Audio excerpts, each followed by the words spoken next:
Om Swastiastu, Assalamualaikum warahmatullahi wabarakatuh. Salam nama budaya, salam sejahtera bagi kita semua. Semoga alam beserta isinya dalam keadaan rahayu. Baik, kali ini saya akan menjelaskan dasar-dasar dari prinsip Ferdinand de Saussure.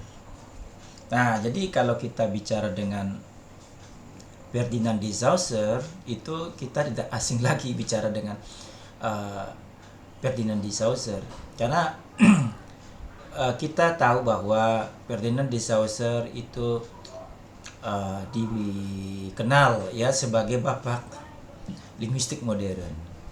Kenapa disebut dengan linguistik modern? Karena gagasan-gagasannya itu masih berlangsung hingga saat ini. Nah, apa saja yang kita tahu tentang gagasan dari Ferdinand de Saussure? Yang pertama, itu namanya bahasa itu adalah struktur atau yang disebut dengan bahasa bersifat struktur. Kalau kita bicara dengan bahasa struktur, berarti bahasa itu tidak hanya digunakan berdasarkan subjek, predikat, objek, tetapi juga mempunyai aturan pemakaian. Aturan yang disepakati oleh pengguna bahasa itu sendiri, itulah yang kita sebut struktur. Selama ini ya sejumlah orang berpikir bahwa kalau tidak sesuai dengan subjek, predikat, objek itu bahasa itu dipandang, oh ini kurang bagus, ini kurang apa. Oke, kita tidak mempermasalahkan apakah ini benar, apakah itu salah. Kita tidak concern ke ranah itu. Jadi sekali lagi, ketika kita bicara dengan bahasa struktur, itu artinya bagaimana bahasa itu digunakan di dalam bermasyarakat, ya, dalam masyarakat. Misalkan ada di masyarakat itu kan ada namanya pemimpin, kemudian ada namanya masyarakat biasa.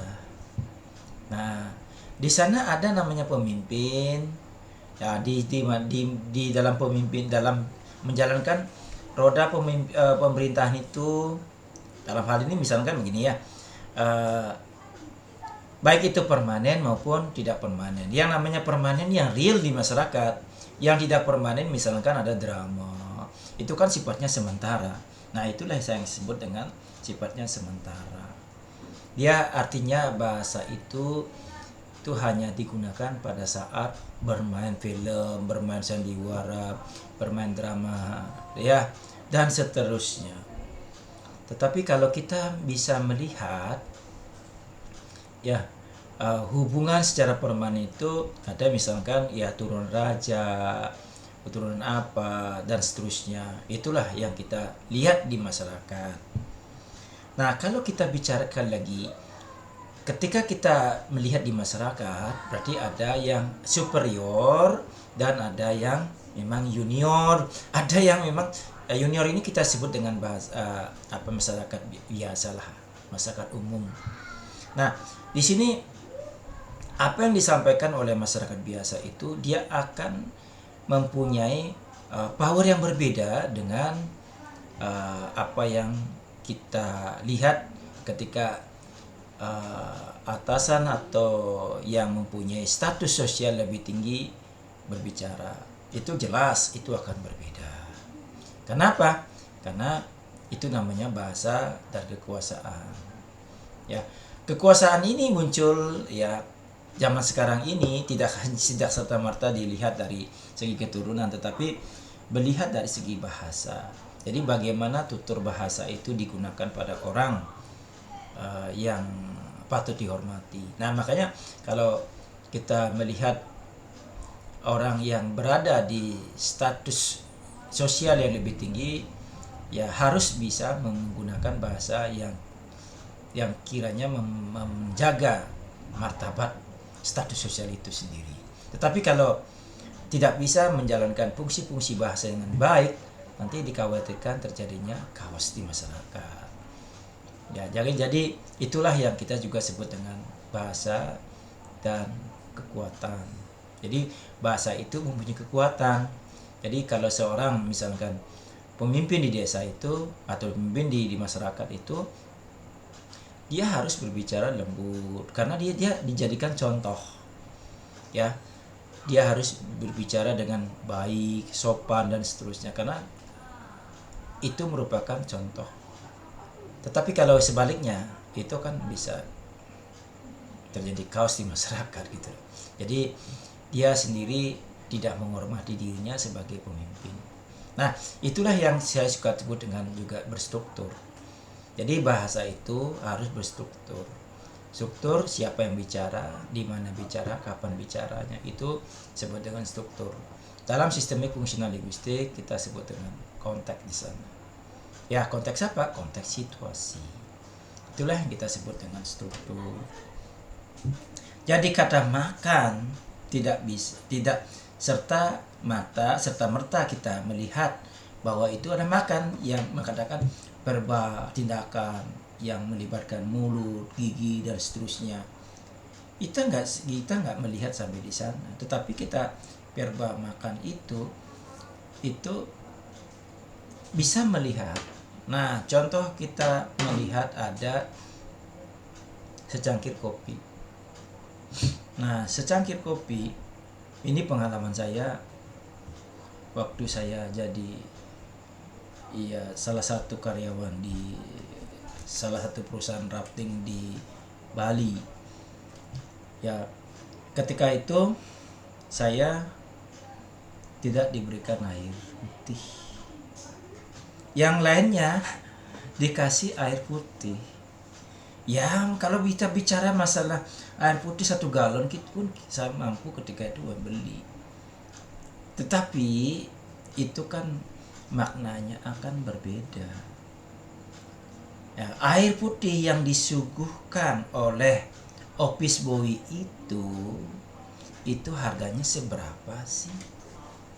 Satu gelas air itu apa sih artinya? Minum sekali aja habis makan aja habis air itu. Tetapi air itu mempunyai makna tersendiri bagi orang yang diberikan. Itu berarti dipandang orang sebagai orang atasan atau yang memang layak bekerja di ruangan itu. Tetapi ketika itu kan saya juga punya ruangan, saya nggak dikasih.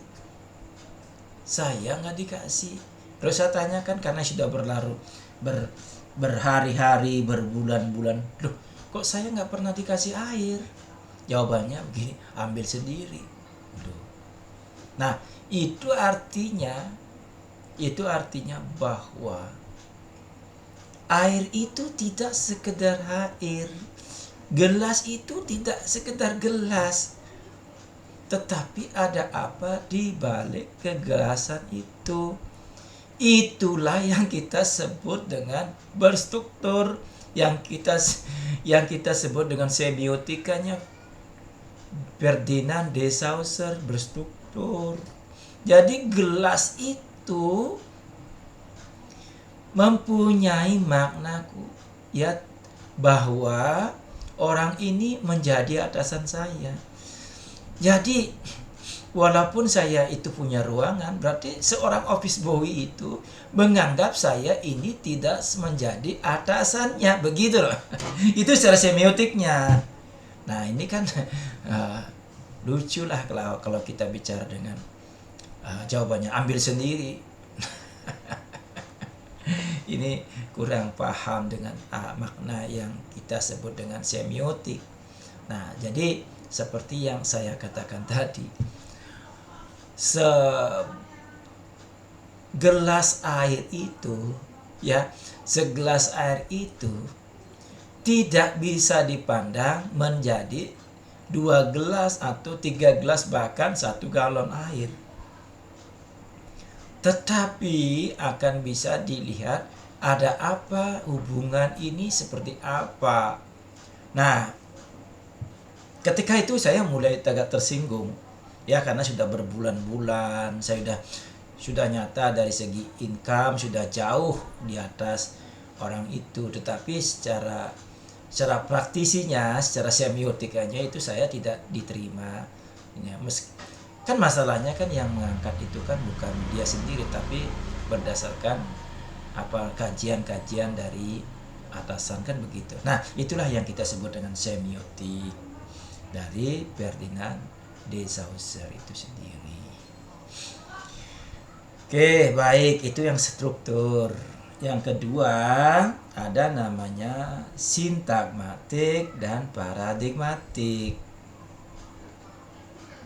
Nah, ketika saya bicara dengan sintagmatik, berarti kita baca atau mengartikan bahasa berdasarkan urutannya.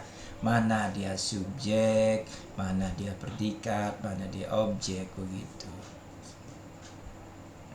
Nah, saya kasih contoh saya belum makan.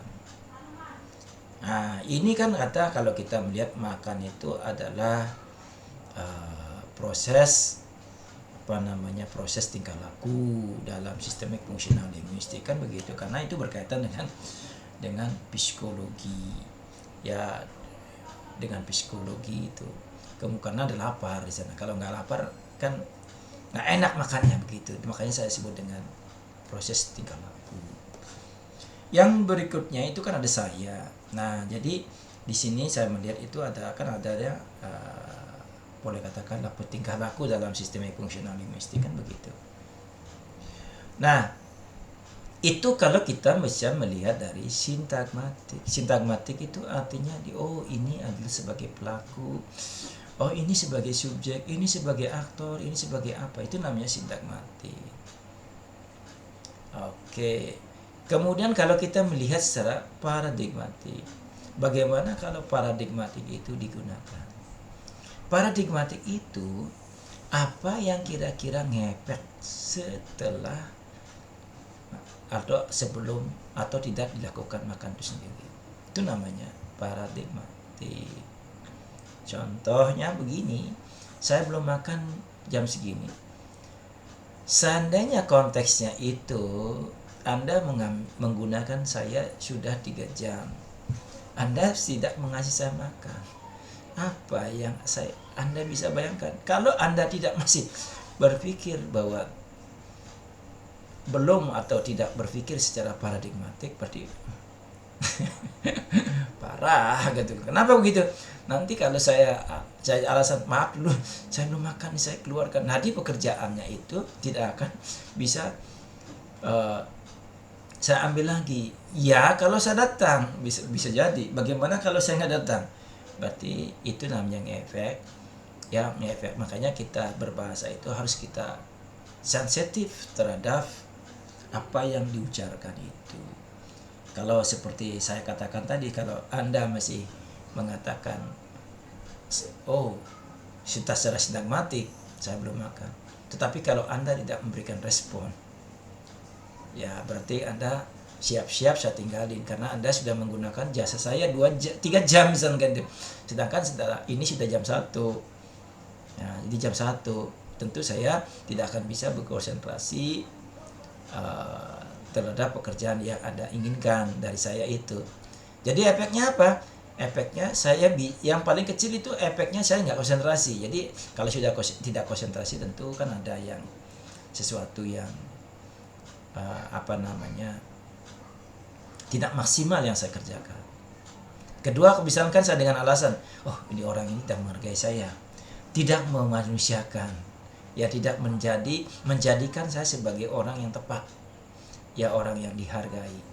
Nah, kalau seperti itu pola berpikirnya, sekali lagi kalau orang begitu cara pola pikirnya, tentu kita akan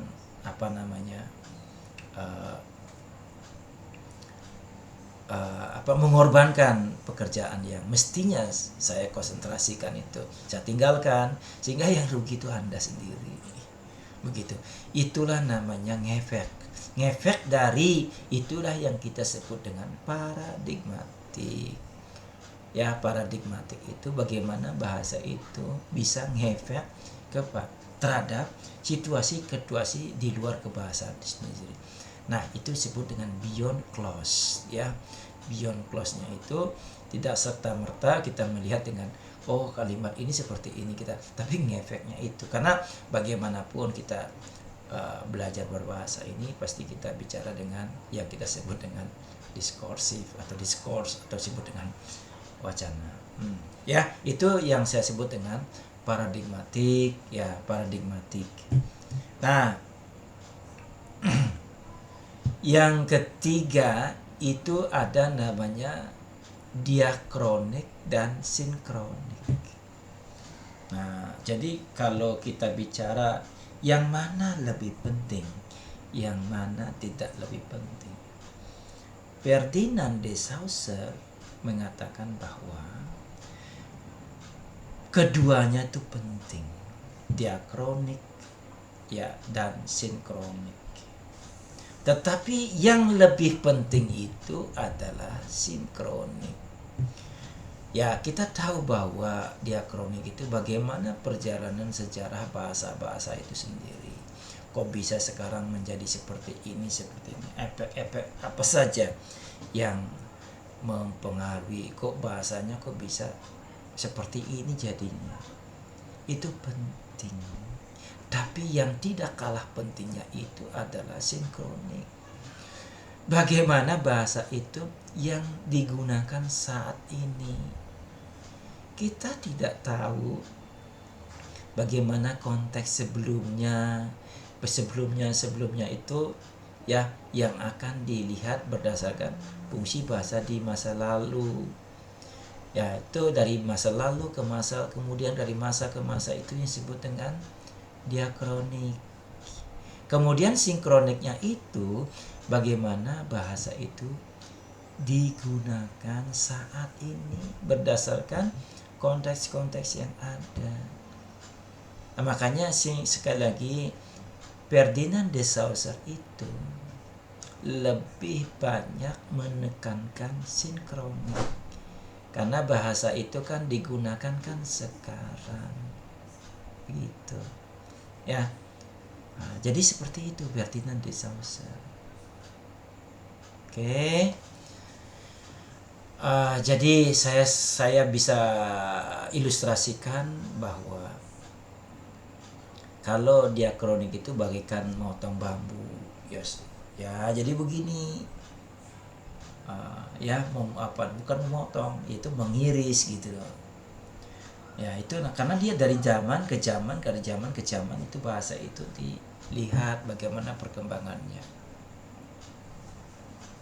Ya, berbeda dengan halnya dengan sinkronik, dia memotong saat ini saja gitu. Nah, bagaimana kan kita tidak tahu bahasa, contoh-contoh bahasa-bahasa yang sudah dianggap dead language, itu bahasa yang sudah tidak ada lagi.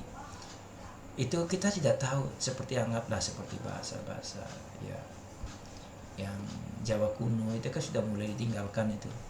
Terus sebagai bahasa Kawi itu kan, itu meskipun sering dibagi di pewayangan, tetapi kan itu kan konteksnya seperti kita tidak tahu gitu.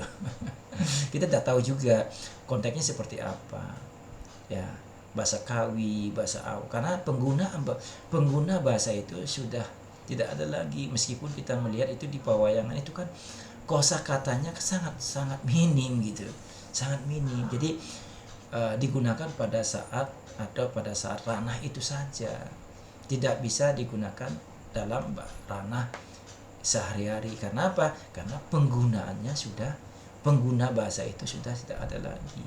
Nah, makanya Ferdinand de Saussure karena tidak melihat banyak penggunanya atau tidak ada penggunanya, makanya dia tidak tertarik membahas itu. Tetapi Ferdinand de Saussure itu lebih banyak menekankan bagaimana bahasa itu digunakan sekarang karena penggunanya nyata. Contoh, lampu hijau sekarang di masyarakat itu ketemukan. Tapi apakah lampu hijau yang di traffic light itu ditemukan pada zaman Romawi? Kita nggak tahu masalahnya. Kapan kita tahu warna hijau itu muncul, artinya yang berarti itu jalan, terus kuning itu kita tidak tahu. Tetapi kita tahu fungsinya saat ini, itulah yang kita sebut dengan sinkronik begitu. Nah, jadi begitulah pandangan-pandangan. Nanti saya akan lanjut dengan video-video berikutnya, masih banyak saya akan jelaskan apa yang kita sebut dengan pandangan-pandangan dari Ferdinand de Saussure. Saya pikir hari ini untuk video ini saya pikir cukup dulu. Semoga apa yang saya sampaikan bisa paling tidak ya memberikan informasi, memberikan pengetahuan, memberikan penguatan dan seterusnya. Semoga kita dalam keadaan rahayu ya. Saya tutup dengan Paramasanti. Om Santi Santi Santi Santi. Om. Assalamualaikum warahmatullahi wabarakatuh. Salam nama budaya, salam sejahtera bagi desa. Saya tutup. Om Nama Siwa, Rahayu, Rahayu, Rahayu.